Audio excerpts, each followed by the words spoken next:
Morning mga ka-Electro DIY. So meron tayong isang washing machine na parts, yung automatic. Ito yung ating i-demo ngayon.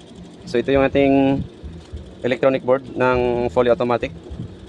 Ito yung kanyang capacitor, kanyang drain motor, water inlet motor, sensor sa balancer, tapos yung ating water level. So yung mga parts na yan, napaka-importante po yan guys sa isang parts ng automatic washing machine. So ngayon ito yung ating plug. Yan, yung sa wiring diagram ng ating automatic washing machine, yung mga isa to 20 yan, to 20 volts, to 20 volts.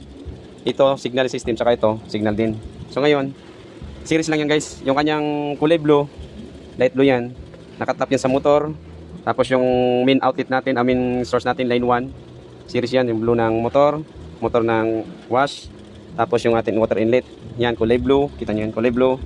Tapos kulay blue yung ating motor, drain motor, kulay blue din. So ngayon, pagdating sa parts ng ating computer, yan, yung kulay orange, kita nyo yan, hindi magkasama sa isang socket pero magkahiwala yan mga ka-Electro DIY. So yan, yung orange na yan, supply yan dito sa ating water inlet. So ngayon, yung capacitor, yan, red at saka yellow, dito yan guys. So dito ngayon na nagsiswitching para nagkakaroon siya ng yung ating neutral, naglilipat-lipat yan guys. Kaya yung under ng washing, gumagano right, left, ganyan, umikot siya. Dito yung sa switching natin capacitor line.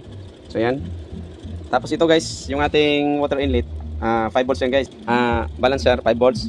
Water inlet, 220 volts, 220 volts. Yan. So try natin mga ka-Electro DIY. Pa-power natin. So yan, naka-power. Tapos, iwakan natin ito kasi mag-start. Then, start natin. Kaso gagalaw to Yan. Start. Ayun, maraw na nga. Yan. So yan. Pagka-start natin yan guys, nag-warm up yan. Then, pag iskinto niyan, mapapansin nyo yan, aandar yung ating water inlet. Magkakarga yan guys. Matanggal yung ating resistor. So, ayan. Ayan. So, meron siyang 220. So, ibig sabihin, nagkakarga na siya guys. So, ngayon, yung ating, water level. So, ayan. Ito water level. So, ngayon, pagka nadidetect niya yung ating water level, halimbawa yan, nagkakarga siya. Ihipan lang natin to para magkaroon ng so ayan. Ganyan. Namatay yung ating so ibig sabihin nagkaroon na siya ng tubig. Hinipan natin yung ating water inlet. So kumarga na ulit siya. Ayan.